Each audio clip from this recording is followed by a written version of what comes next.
Hello everyone. Welcome back to the channel where I talk about public IT cloud education and career things. In this video, I'm going to talk about what exactly it means to work in the cloud, but before that, please consider following me on Twitter.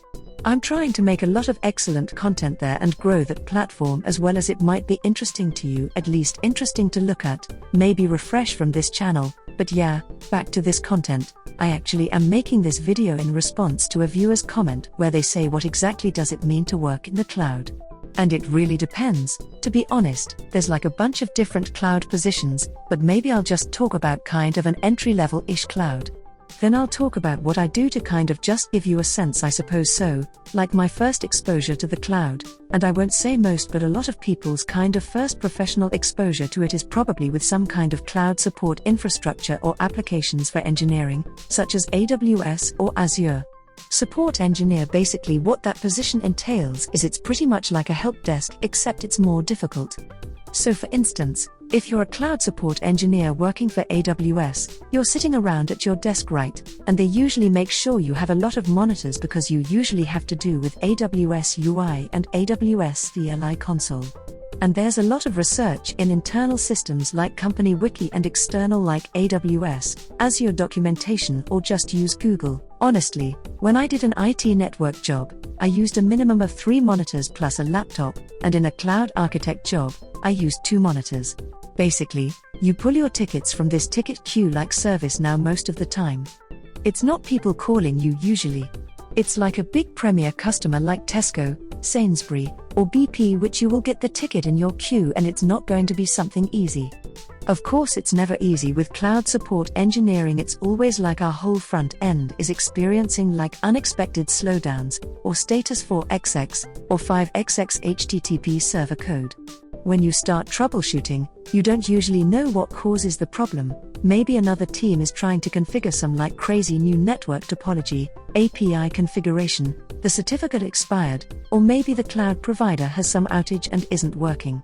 It's usually something challenging to diagnose within the first minutes or even hours, depending on how complicated the problem is. Then, usually, when you're working in cloud support engineering, you have your own specialization.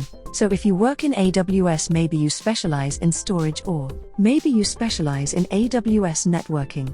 Networking is usually connected to security, or maybe you specialize in AWS app services, which are like web apps, and you kind of learn your own specialized area and then the ticket comes in, and a lot of time there's like some SLA, so you need to to initiate a response to the ticket is within like an hour or something, depending on where you work. And then usually what happens is you read it, and you're like, master this. The problem's hard, I don't know how to fix it. Like 90% of the time, you will know how to fix it. You need to link up with a customer and like gather as much information as possible if you can, like trying to reproduce their environment and reproduce their issue, and then you can kind of like figure out what's wrong from there, and then you'll come up with a solution in your head, and then you'll deliver the solution to the customer either through email or on phone.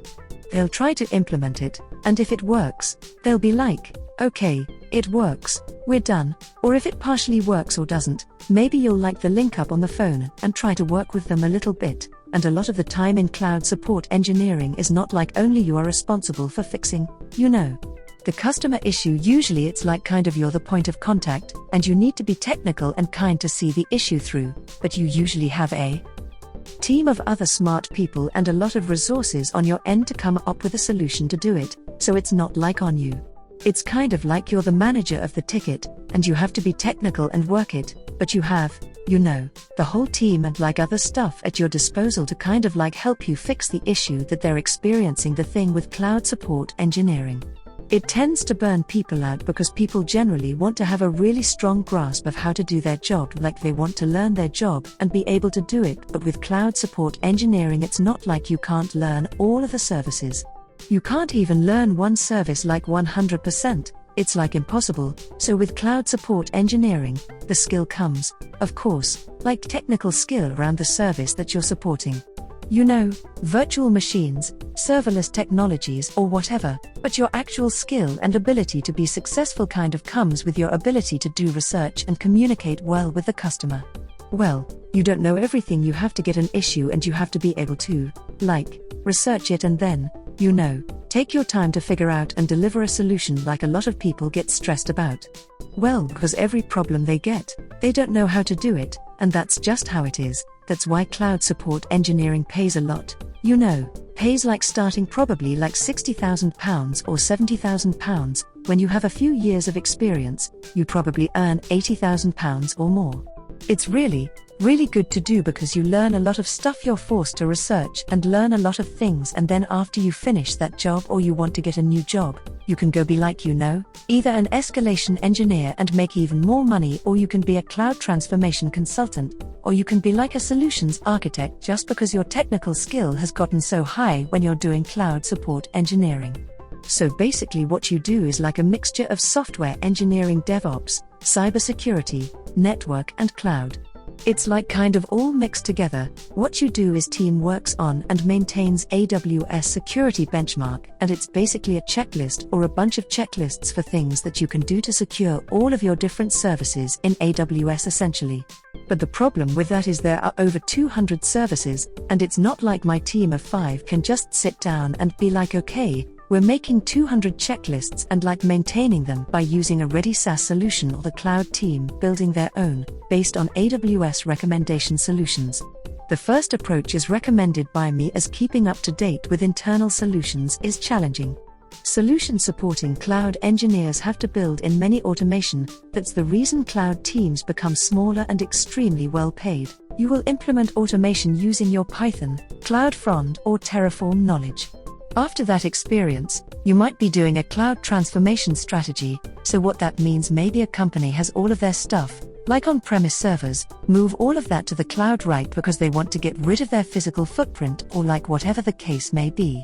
If you're like a cloud architect consultant, maybe you're going to help them plan, and then maybe you're going to design, what their infrastructure and the cloud is going to look like.